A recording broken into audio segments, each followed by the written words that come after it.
Today we talk about how can you enable this sign or know how you can do that on your app. So you just follow these ways, then it's going to work with you. So all you have to do, you just go down. So you click in this sign down here. When you just click on it, it's going to take you to this list. It's going to show for you like this here. Then just click here on trading preferences. Just click on it. So then it's going to show for you like this here. Then you click here on trading preferences, just click on it. Then it's going to take you to this list here. Come here to shop positions on charts, just click here in this sign.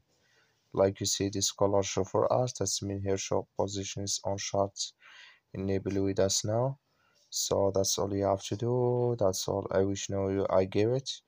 Just follow these ways, then it's going to work with you. Thank you for watching. Don't forget to support us by liking, subscribe.